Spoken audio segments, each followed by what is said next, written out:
You open the app again. You didn't decide to. Your thumb just knew where to go. 3 taps later, dinner is handled, and it feels like nothing happened. But something did happen. What if you stopped doing that for a whole year? Not forever, just 12 months, and let's roughly say 300 orders per year sounds fair?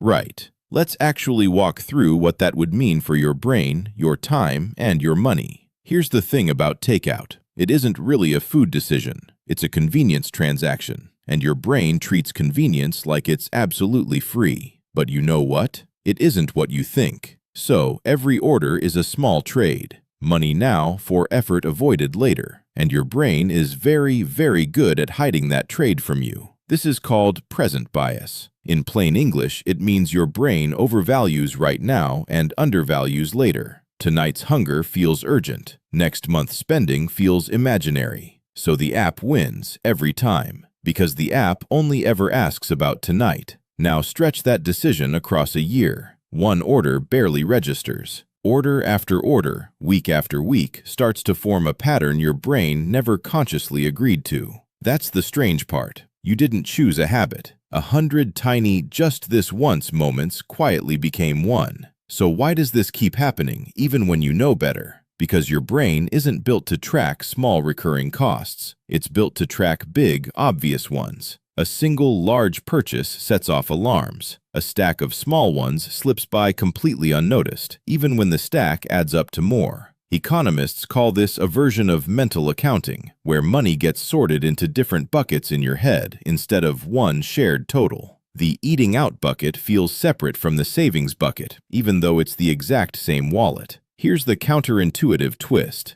Cooking more isn't really about food, or even about money. It's about closing the gap between what your brain notices and what's actually happening. Once you see the pattern, the pull gets weaker. Not because you're suddenly disciplined, but because the decision stops being invisible. Okay, here is the thing. Try this thought experiment. Imagine 2 versions of you, a year apart. One kept ordering on autopilot, say starting today for next 12 months. The other paused, just slightly, before every order and asked one question. Is this a treat or is this a default? Same person, same income, same cravings, but 2 different outcomes. The only difference is awareness of the pattern, not willpower. That's really what behavioral economists mean when they talk about nudges. Small shifts in friction change outcomes more than big, dramatic willpower ever does. Keeping the app on the second page of your phone or maybe download it when you require. Deciding on a takeout night in advance instead of in the moment. Tiny stuff. It works because it interrupts the autopilot, not because it punishes you for using it.